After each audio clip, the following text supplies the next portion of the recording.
When a sliver of cold moonlight in the deep night of millennia ago slanted across an anonymous wilderness by the Euxine Sea, the air was steeped in the faint scent of wormwood and the saline crispness of sea mist dispersed by the nocturnal gale. Inside a humble tent of heavy linen, a woman with silvering hair, yet eyes reflecting a profound sense of universal desolation, sat in absolute stillness, opening her pale, almost translucent hands.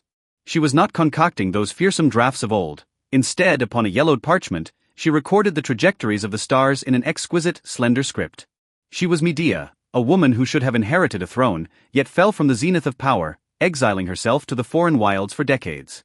This is a chronicle of how restraint erupts into power, and how solitude is transmutated into nobility. The genesis of Medea's life held none of the ethereal lightness typical of a princess. Instead, it was a dark gray foundation woven from rigorous magical codes and irrevocable bloodlines amidst the emerald shadows of Colchis. As the eldest daughter of the descendants of the sun, born to be the guardian of sacred order, she inherited a microcosm that was ruthlessly cold, governed by hallowed contracts and the high-stakes gambits of prophecy. In libraries reddened by the glow of campfires, she learned to use her gaze to perceive the essential structures of fate lurking behind every vanishing point. This relentless pursuit of existential truth became the first incurable fold in her psyche, and the only armor that would guard her reality in a world of chaos. She understood that prosperity was not a boon granted by grace, but a sacred logic that grew naturally from an ultimate respect for knowledge and law. If her early years as an heir were the tempering of her will, then her time aiding the Argonaut Jason to seize the Golden Fleece was the practical crucible that pushed Medea's aesthetics of strategy to its absolute zenith. She overthrew the prevailing divine fashions of opportunism, resolutely offering the secret draft capable of taming the fire-breathing bulls to a mortal hero, even if it meant defying the total weight of her father's wrath. In those quiet nights, through ruthlessly precise calculations of codices, she issued silent commands that stabilized the order of the voyage. In those moments, Medea was the most sober and solitary artisan of the entire Greek world. She accepted every mockery with silence. This radical focus rendered her like a marble bell tower, solitary and soaring, yet indestructible.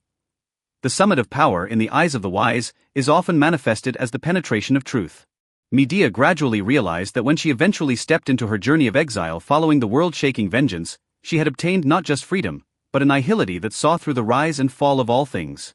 This transition, returning from empress to watcher, was fraught with intellectual struggle, yet it endowed her with a cold, almost translucent peace.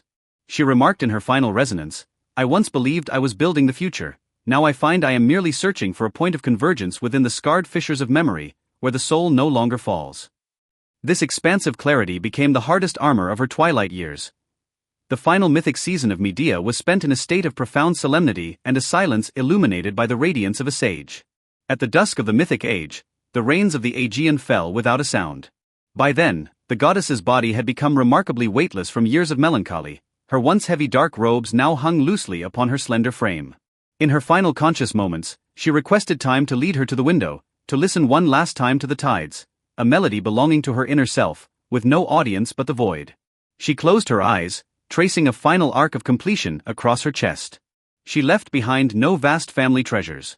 Only this scorched, benevolent wisdom that still glows after 2 millennia. Her disappearance was like a magnificent concerto entering its final decrescendo, marking the official curtain call of an era in a steady resonant echo. Even today, millennia after her departure, the name Medea remains the sole sanctuary for many insomniac seekers in the deep of night. What she left behind was not a towering monument of triumph, but a spiritual template of self-restraint and civilizational vigil. In absolute shadow, she maintained absolute sobriety. Amidst absolute temptation, she held onto absolute logic. Beneath the ruins of the ancient city, worn smooth by history, she maintains that posture of leaning her head to listen, as if still soothing this increasingly restless and anxious world. Her life was an intellectual long march seeking sacred rhythms amidst the chaotic dust of the world. Medea's story thus draws to a slow close amidst the fading whispers of the tides in a foreign land. She was never an opportunist who bartered her essence for fame. She was merely a weary soul who steadfastly refused to compromise with mediocrity.